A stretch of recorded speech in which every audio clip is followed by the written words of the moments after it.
Hello everyone, welcome to let's do it. तो discuss करेंगे आज हम यहाँ पर हिस्ट्री के कुछ इम्पॉर्टेंट क्वेश्चंस को। और देखिए, जितने भी क्वेश्चन हम यहाँ पर डिस्कस करने वाले हैं ये आपके HPSSC के पेपर्स में पूछे गए क्वेश्चंस हैं, तो इसीलिए आपके लिए काफ़ी ज़्यादा हेल्पफुल हो जाएंगे। तो चलिए स्टार्ट करते हैं। तो देखिए, क्वेश्चन हमारे पास है, which was the principal item of food of the people of Indus valley. Sindhu घाटी के लोगों के भोजन में प्रमुख चीज़ क्या थी। तो देखिए, सिंधु घाटी के लोगों के भोजन में जो प्रमुख चीज़ थी वो थी जौ। ऑप्शन बी यहाँ पर इसका करेक्ट आंसर है। और देखिए, अगर आपसे क्वेश्चन पूछ लिया जाए कि सिंधु घाटी सभ्यता में जो चावल के दाने हैं वो कहाँ से प्राप्त हुए हैं, तो देखिए चावल के दाने जो हैं ये रंगपुर और लोथल से प्राप्त हुए हैं। कहाँ से? रंगपुर और लोथल से। तो ये पॉइंट भी आपको ध्यान में रखना है। इसी के साथ में आपको ध्यान में रखना है कि जो मानव था उसने खेती जो थी 7000 ईसा पूर्व में जो थी पाकिस्तान के सुलेमान और किरथर की पहाड़ियों के बीच में करना स्टार्ट की थी। और अगर आपसे पूछें कि पहली कृषि जो थी मानव ने किस चीज़ की थी, तो पहली कृषि जो थी वो की थी जौ और गेहूं की। तो ये पॉइंट भी आप ध्यान में रखिएगा। बाकी सिंधु घाटी सभ्यता से रिलेटेड आप कुछ और पॉइंट भी ध्यान में रख सकते हैं, जैसे कि अगर आपसे पूछें कि सिंधु घाटी सभ्यता की जानकारी जो थी वो किसने दी थी, तो अगर आपसे पूछें जानकारी किसने दी थी तो ये दी थी चार्ल्स मैसन ने। और अगर आपसे पूछें कि सिंधु घाटी सभ्यता का नामकरण जो है ये किसने किया है, तो नामकरण किसने किया है? जॉन मार्शल ने किया है। और अगर आपसे पूछें कि सिंधु घाटी सभ्यता का सर्वेक्षण जो है, सर्वेक्षण ये किसने किया है, तो ये क्या है? जेम्स कनिंघम ने। जेम्स कनिंघम जो थे इन्होंने किया था सर्वेक्षण। और अगर आपसे पूछें कि सिंधु घाटी सभ्यता की खुदाई जो है ये किसने की थी, तो खुदाई की थी R.B. दयाराम साहनी ने। R.B. दयाराम साहनी जो थे इन्होंने की थी सिंधु घाटी सभ्यता की खुदाई। और देखिए, सिंधु घाटी सभ्यता जो है ये किस तरह के आकार की थी, तो ये थी त्रिभुजाकार। तो ये पॉइंट भी आप ध्यान में रखिएगा। नेक्स्ट क्वेश्चन हमारे पास है, the Magadhan empire came into prominence under. किसके शासन में मगध साम्राज्य प्रभुत्व में आया। तो देखिए, किसके शासन में आया था? ये था बिंबिसार। ऑप्शन सी जो है यहाँ पर इसका करेक्ट आंसर है। बाकी देखिए, यहाँ पर हम अगर बिंबिसार की अगर हम बात करें तो बिंबिसार जो था ये हर्यक वंश का शासक था बिंबिसार। और ये जो था 554 ईसा पूर्व में गद्दी पर बैठा था बिंबिसार। और इससे रिलेटेड आपको एक और पॉइंट में ध्यान में रखना है कि बिंबिसार जो था ये बौद्ध धर्म को मानता था। और ये जो क्वेश्चन है ये बहुत बार एग्जाम में पूछा जाता है कि बिंबिसार जो था वो किस धर्म को मानता था, तो ये बौद्ध धर्म को मानता था। नेक्स्ट अगर हम बात करें ऑप्शन ए की बिंदुसार की अगर हम बात करें, तो बिंदुसार जो था ये चंद्रगुप्त मौर्य का उत्तराधिकारी था। और ये देखिए 298 में ये गद्दी पर बैठा था, 298 ईसा पूर्व में।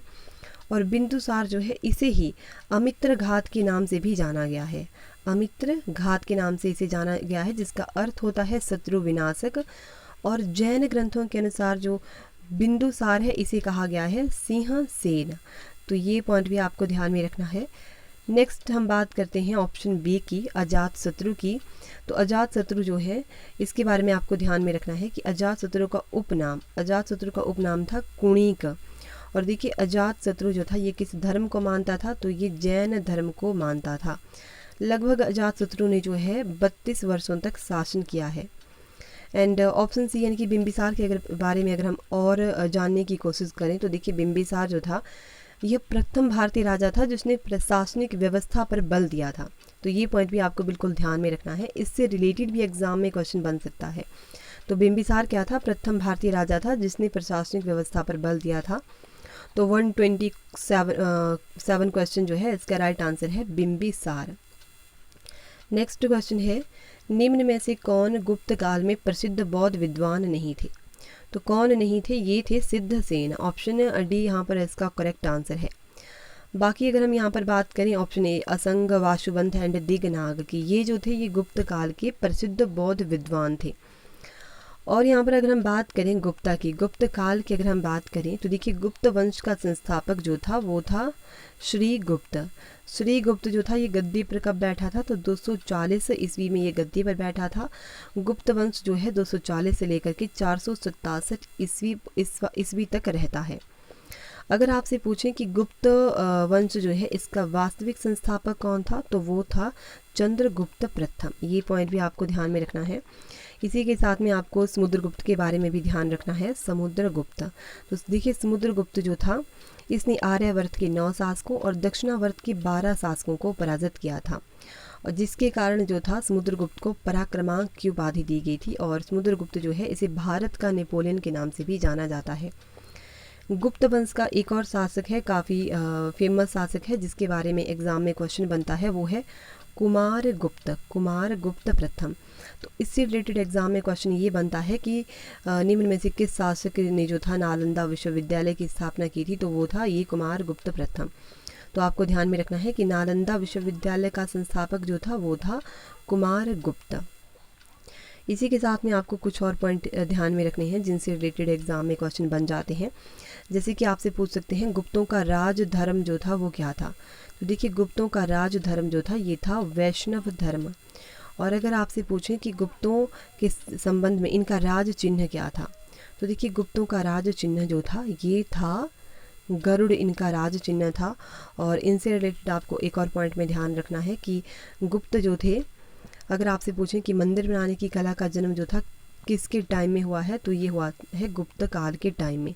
और त्रिमूर्ति की अवधारणा जो थी ये भी गुप्तों ने ही दी थी। नेक्स्ट क्वेश्चन है चालुक्य शासकों में सबसे महान कौन था।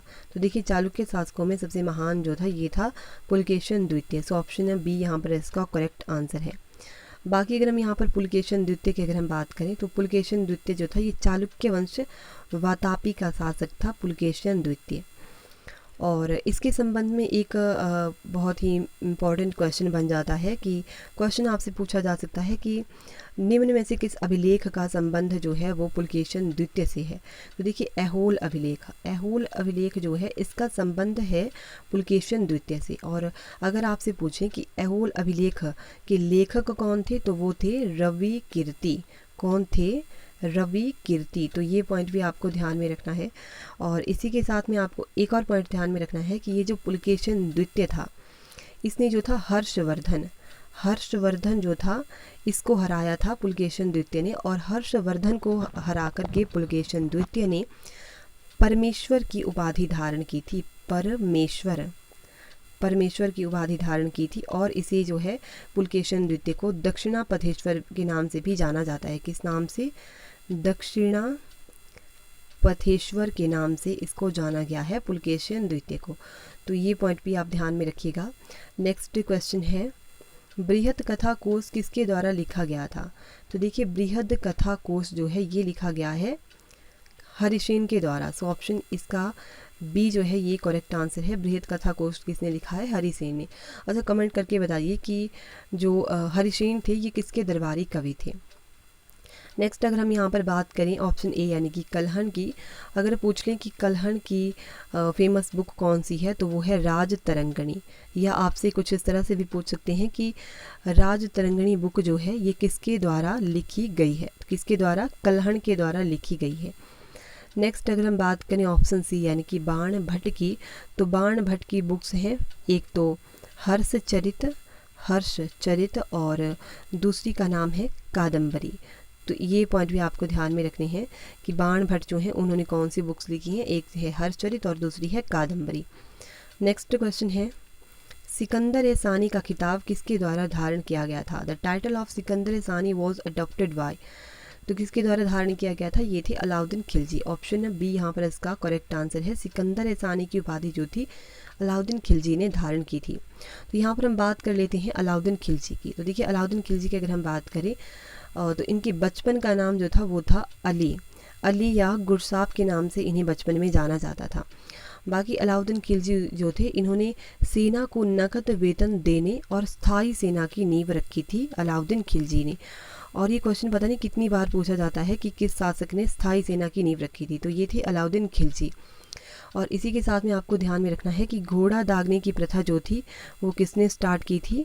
तो ये थे अलाउद्दीन खिलजी। और सैनिकों का हुलिया लिखने की प्रणाली की शुरुआत जो थी वो भी किसने की थी। तो ये थे अलाउद्दीन खिलजी। और देखिए अलाउद्दीन खिलजी जो थे इसने मूल्य नियंत्रण प्रणाली को दृढ़ता से लागू किया था अलाउद्दीन खिलजी ने। इसी के साथ में आपको ध्यान में रखना है कि जो ये अलाउद्दीन खिलजी थे, इन्होंने चराई कर और एक और आता है गढ़ी कर, ये किसने लगाए थे? तो ये लगाए थे अलाउद्दीन खिलजी ने। नेक्स्ट क्वेश्चन की हम बात करते हैं। तो नेक्स्ट क्वेश्चन हमारे पास है, which battle did not take place in the region of Babur? Babur के शासन में कौन सा युद्ध नहीं हुआ? तो देखिए बाबर के टाइम में जो था पानीपत की सेकंड वॉर जो थी ये नहीं हुई थी। सो ऑप्शन बी यहाँ पर इसका करेक्ट आंसर हो जाएगा, पानीपत की द्वितीय लड़ाई। ऑप्शन बी यहाँ पर इसका करेक्ट आंसर है। बाकी अगर आपसे पूछ लें कि पानीपत की द्वितीय लड़ाई जो थी वो हुई कब थी, तो ये हुई थी 1556 में। और किन के बीच में हुई थी? तो ये हुई थी अकबर और हेमू के बीच में जो थी ये हुई थी पानीपत की सेकंड वॉर। और अगर आपसे पूछें कि पानीपत की प्रथम लड़ाई जो थी वो कब हुई थी, तो पहली लड़ाई जो थी ये 1526 में हुई थी। और किसके बीच में हुई थी? तो ये था इब्राहिम लोदी और बाबर के बीच में हुई थी पानीपत की पहली लड़ाई, जिसमें बाबर की जीत हुई थी। और यहाँ पर अगर हम बात करें ऑप्शन सी की, यानी कि खानवा के युद्ध की, तो खानवा का युद्ध जो है ये 17 मार्च 1527 को हुआ था। और किनके बीच में हुआ था? तो राणा सांगा और बाबर के बीच में हुआ था खानवा का युद्ध, और जिसमें बाबर जो थे इनकी विजय हुई थी। नेक्स्ट अगर हम यहाँ पर बात करें ऑप्शन डी की, यानी कि घाघरा के युद्ध की, तो घाघरा का युद्ध जो है ये हुआ था 1529 में। और किन के बीच में हुआ था? तो ये अफ़गानों और बाबर के बीच में हुआ था, जिसमें कि बाबर की विजय हुई थी। तो ये पॉइंट भी आपको ध्यान में रखने हैं। नेक्स्ट क्वेश्चन की बात करते हैं। नेक्स्ट क्वेश्चन हमारे पास आज का लास्ट क्वेश्चन है, मध्य भारत में तांत्या टोपे तथा झांसी की रानी को हराने वाला ब्रिटिश जनरल था। तो देखिए मध्य भारत में तांत्या टोपे तथा झांसी की रानी को हराने वाला ब्रिटिश जनरल जो था वो था ह्यू रोज। ऑप्शन ए यहाँ पर इसका करेक्ट आंसर है। और ह्यू रोज जो है इनसे रिलेटेड जो है एक फेमस स्टेटमेंट है जो इन्होंने झांसी की रानी लक्ष्मीबाई के बारे में दी थी। और ह्यू रोज जो है इन्होंने कहा था कि ये जो लक्ष्मीबाई के बारे में इन्होंने कहा था कि इनकी वीरता से प्रभावित होकर इन्होंने कहा था कि ये जो थी झांसी की रानी लक्ष्मीबाई यह क्रांतिकारियों में अकेली मर्द थी। तो अगर आपसे पूछें कि यह किसने कहा है कि झांसी की रानी के बारे में कि वह क्रांतिकारियों में अकेली मर्द थी, तो ये किसने कहा था? ह्यू रोज ने कहा था। तो ये पॉइंट भी आप ध्यान में रखिएगा। तो आज के लिए हम इतने ही क्वेश्चंस को डिस्कस करेंगे एंड आई होप कि आपको वीडियो अच्छी लगी होगी। तो अगर आपको वीडियो अच्छी लगी है तब आप वीडियो को लाइक कर सकते हैं, और अगर आप इसी तरह की और वीडियोस पाना चाहते हैं तब आप हमारे चैनल को सब्सक्राइब कर सकते हैं। तो चलिए मिलते हैं नेक्स्ट वीडियो में। धन्यवाद।